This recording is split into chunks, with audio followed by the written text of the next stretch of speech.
প্রথমে কড়াতে দিচ্ছি 1 চা চামচ ঘি। আজকে বাঁধাকপির দারুণ টেস্টি একটা রেসিপি তোমাদের সাথে শেয়ার করছি। ঘি ভালোভাবে গরম হলে দিচ্ছি 2 টেবিল চামচ গোবিন্দভোগ চাল। লো টু মিডিয়াম আঁচে চালটাকে একটু নাড়াচাড়া করে ভেজে নেব। এখন দেখো চালটা লাল লাল মতো হয়ে গেছে আর একটা সুন্দর গন্ধ বেরোচ্ছে।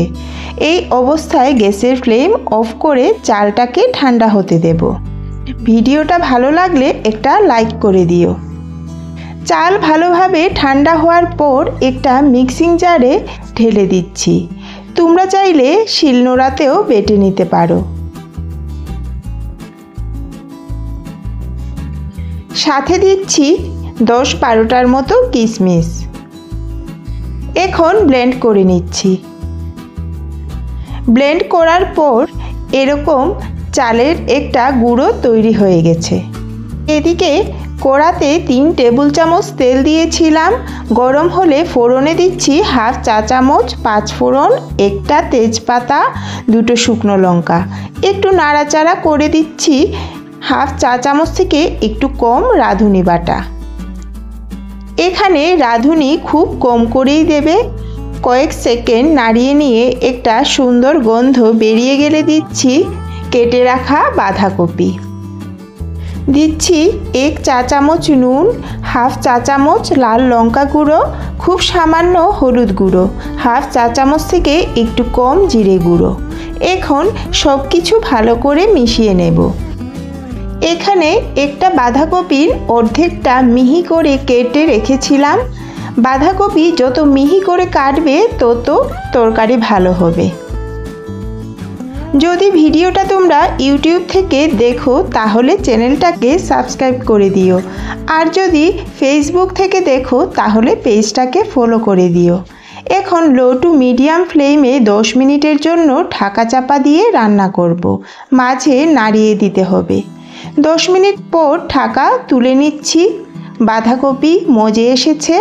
বাঁধাকপি থেকে যে জল বেরিয়েছিল সেটাও প্রায় শুকিয়ে গেছে। এখন দিচ্ছি তৈরি করে রাখা চালের গুঁড়ো। এইভাবে কিশমিশের সাথে চালের গুঁড়ো দিলে বাঁধাকপি স্বাদ আরও অনেকটা বেড়ে যায়। একবার এইভাবে বাঁধাকপির তরকারি রান্না করে দেখবে, মনে হবে রোজ এটা দিয়েই খাই।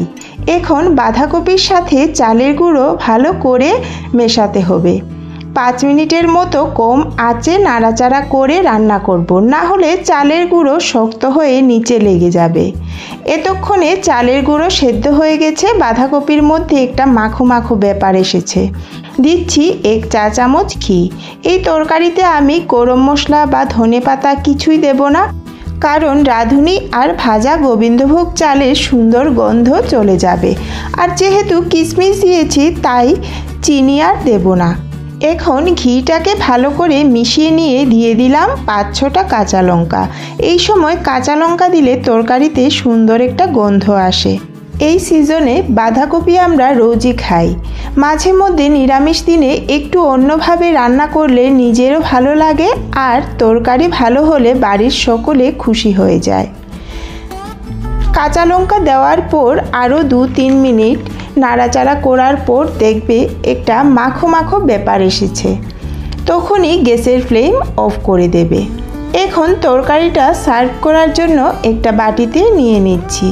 যদি ভিডিওটা তোমাদের ভালো লেগে থাকে তো লাইক করো, কমেন্ট করো, শেয়ার করো, আর আমার চ্যানেলের নতুন নতুন ভিডিও দেখতে হলে চ্যানেলটাকে সাবস্ক্রাইব করে দিও। বাঁধাকপির এই রান্নাটা করতে বেশি সময় লাগে না, ঝটপট হয়ে যায়। তাহলে আজকের মতো এখানেই শেষ করছি।